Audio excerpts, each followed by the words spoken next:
And hello mga ka-Saudi Pinay, and yes, alas 11 na ng umaga dito pero madilim pa po ang kapaligiran. Ayan, tayo ipapasok na naman sa ating trabaho. Kakain na naman si Saudi Pinay. Ayan, madilim pa po. Medyo mahangin. Sige.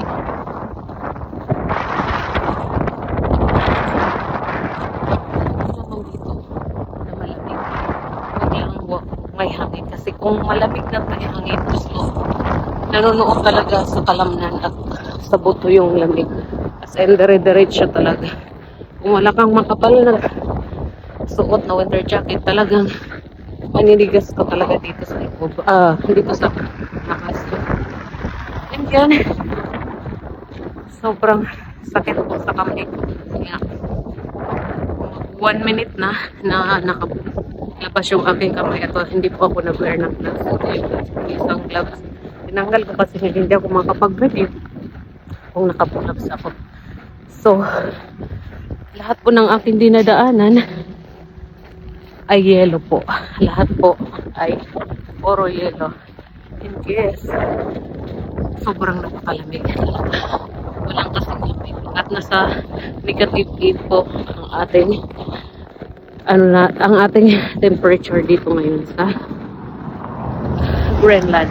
At ayan, habang papasok ako sa aking trabaho, tingnan mo yung mga bata na naglalaro yan. Mga estudyante po yan, tingnan nyo.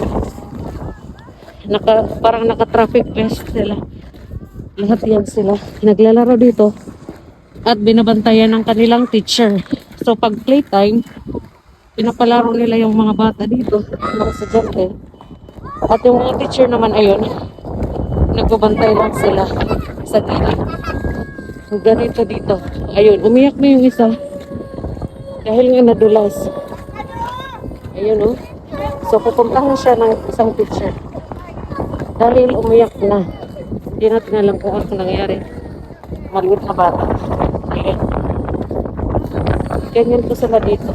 Pinapalaro ng mga bata sa labas tuwing break time dahil nga may playtime naman din sila dito para sa mga bata.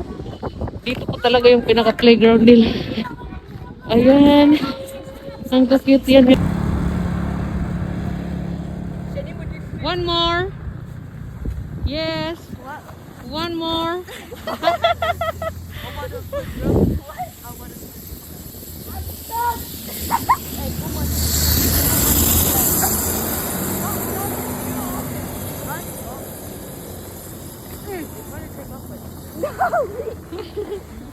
Jump!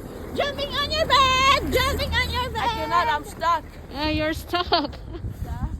Go! Oh my God. Bye-bye. Bye. Tingnan mo mga bata.